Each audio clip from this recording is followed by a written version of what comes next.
गणेशवाडी येथे फटाके उडविताना आगीचा भडका, 4 मुले गंभीर जखमी। शिरोळ तालुक्यातील गणेशवाडी येथे फटाक्यातील आगीच्या भडक्यात 4 अल्पवयीन मुलांना गंभीर इजा झाली आहे। अफान राजेश खन्ना पानारी, प्रीतम सदाशिव बेळके, माज इब्राहिम जमादार, वेदांश भुशिंगे असं यात चौघांची नावे आहेत। यातील तिघांना सांगली सिव्हिल येथे उपचारासाठी पाठवण्यात आले आहे, तर त्यांची प्रकृती सध्या तरी स्थिर आहे। याबाबत घटनास्थळावरून मिळालेल्या माहितीनुसार गणेशवाडी येथे 4 दिवसांपूर्वी डॉल्बी आणि फटाक्यांच्या आतषबाजीत गणेश विसर्जन झाले आहे। या विसर्जन मिरवणुकीत लाखो रुपयांचे रंगबिरंगी मोठ्या आवाजाचे वेगवेगळे फटाके फोडण्यात आले। या फटाक्यांचा उर्वरित कचरा, कागदी पुट्टा अद्याप रस्त्यावर चौकात पडलेला आहे। तेच फटाके आज मुलांच्या जीवावर बेतले आहेत। वार्ड क्रमांक 1 मधील 4 अल्पवयीन मुले एकत्रित येऊन त्यांनी उडवलेल्या फटाक्यांचे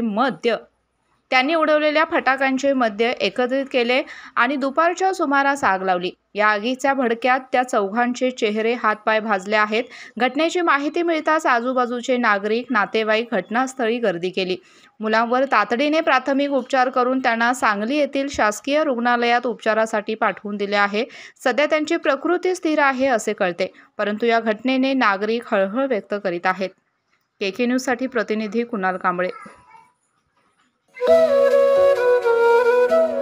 गोकुळ दूध, पेढे, श्रीखंड आणि बासुंदी सोबत गणपती बाप्पा मोरया।